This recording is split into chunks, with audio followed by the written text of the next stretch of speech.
What's up, y'all? This is Vincanity, and welcome to VincaniTV, the channel that teaches you about breaking and the hip-hop culture. Today, we are going to be working on our windmills, and I know a lot of you have been asking me for more tutorials, more videos, more help, and here it is. This month, in my beginner and intermediate breaking classes, we are focusing on power basics. So my beginner class is simply an introduction to power moves, building up our structure, our technique, all that to lead up into being successful at doing power moves. In my intermediate class, we're dedicating this whole month to windmills, starting with a backspin, eventually dropping into our first windmill, and eventually doing multiple windmills. If you're interested in joining, we do classes every Tuesday, 4 p.m. for the beginner class and 5 p.m. for the intermediate class.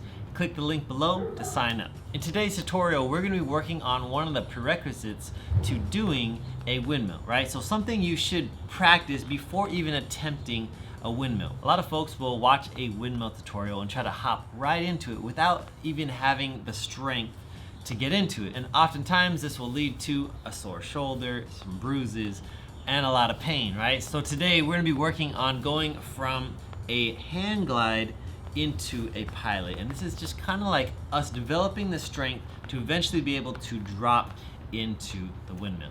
Okay, so here we go. Starting position is the cricket, just like this. And if you're sitting here like, Vince, I have no idea what you're talking about, make sure you go watch my cricket video, learn how to do a basic cricket freeze, and be able to hold this no problem, right? You should be able to do it with your legs straight, you should be able to lift up, right, and have no problem with this, okay? Our ending position is gonna be a pilot freeze, okay? Pilot freeze is like this, and same thing. At this point, you should know how to do the basic pilot freeze, okay? If you don't, same thing. Go watch my pilot freeze video, learn how to do a pilot freeze before continuing with this. What's important to understand is a windmill has a lot of moving components. So in order to better prepare ourselves, we have to work on those underlying structures, right? So at some point you're gonna be like this in a cricket, and at some point you are gonna be in a pilot. So you should have both of those positions strong, right? Think of this as the underlying structure behind the house. You have the foundation, and then once the foundation is set, you build up the walls. Eventually you build the ceiling, the roof, and everything else starts to come into play. But if that underlying structure is not strong, the slightest wind could mess up your house, right? So building the structure is really important, just like it is with our power moves. But we have another layer to that, in that we are gonna be moving with this, which makes it even more difficult, right? So we have two structures, our cricket and our pilot, and right now we're gonna work on the transition between those two, okay? Here we go, ready? Starting position, cricket, okay? And what we're gonna do today is practice with our head on the floor, okay? And let's just walk from here using our legs, so bring your knees up together, turn your body, and go into a pilot, right? That's essentially what we're doing. Let's try that again, ready? Starting from here, bring your legs together, turn your body, leg out. Let's try it one more time, ready? Boom, boom, boom. Seems pretty simple, but what we want to try to do is actually move into it, right? So we're rotating our hips the whole way. It's almost like our body is going to stay the same, right? Pretty much straight, and we're just rotating in our arm. So in order to get to that point, it does take a little bit of practice, a little bit of time, right? But I promise you, we will get there. So this next step, let's take off our shoes, because we're gonna slide on the floor. We basically wanna practice using our legs kind of like training wheels in order to get there, okay? So let's try it again. Ready? Starting position, legs out, okay? And again, you should be able to hold your legs out with the cricket position, no problem at this point, okay? So this time, let's actually slide, kind of like a hand glide. Slide your legs forward, right? Keeping them apart, right? So instead of going one leg and then turn, this time, slide both legs forward and then turn this leg up. Let's try that again. Ready? Slide these legs forward, turn this leg up. One more time. Slide your legs forward, turn your hip. Okay?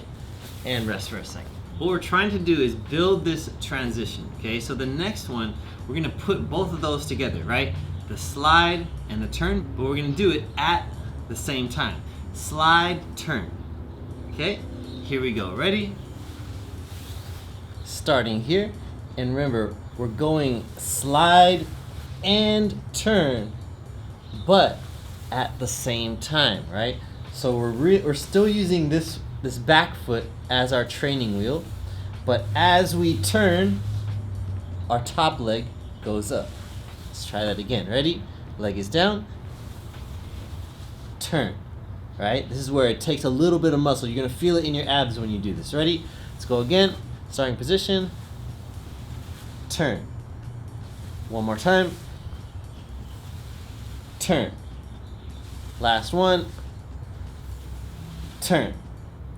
All right, nice job, nice job. Now, everyone roll your wrists, rest for a second. If you get to this point and you're like, well, that was just way too hard for me, take a step back. Right now, I'm giving you the stages to learning this move. And you take it at your own speed, right? If you don't feel comfortable with the first stage, stay there, right? Get comfortable there. Then move to the second stage, and then move to the next one, okay?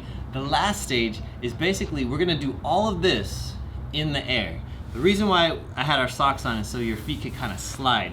In this last stage, your feet are actually not gonna be touching the floor at all, right? They're gonna be rotating in the air. That's our final goal, to get our legs to rotate in the air and have the strength to basically rotate our hips. When you eventually learn how to do windmills fast, where you don't stab anymore, you're gonna find that you don't even need to do this turn anymore. But by having this type of control, it's gonna really help you learn this a lot easier. When I was first trying to learn this as a kid, I remember spending like months and months and months learning it. And I remember having a friend who played football. He was super strong.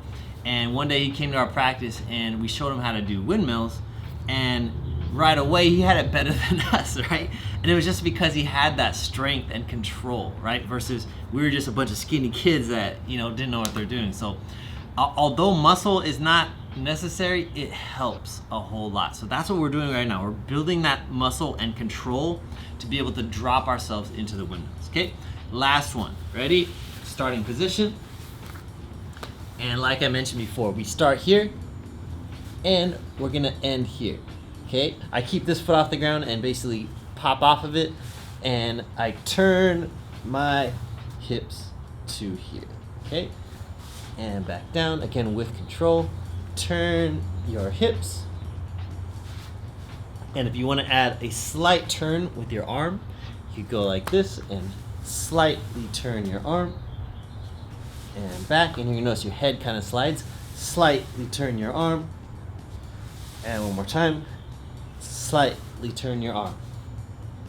All right, nice job, y'all. So that is our stages to building the control to eventually get to a windmill. Again, this is intended if you are planning on learning how to do a windmill and you're like, I have no idea where to start, these tutorials are way too hard.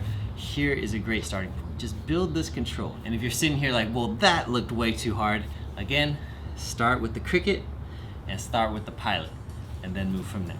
All right, hope you enjoyed the video today, and I hope to see a lot of you in my online breaking classes. Again, we're gonna be spending a lot of time drilling, training these moves this next month. I'm not sure yet, but we might even go into the next month. But click the link below, hop in the classes. If you miss a class, you can rewatch it at any time. So far, we've been doing this for almost a year now, and it's been really cool for me as a teacher to see a lot of my online students evolve as dancers, and also just meeting people from literally all over the world, you know, in one spot in our class. So thank you all for being here today. Don't forget to press the like button to help push the YouTube algorithm, to help push this video to new audiences. Press favorite, leave me a comment about what you want to see next, and press subscribe as well. I'll see y'all next time. Peace.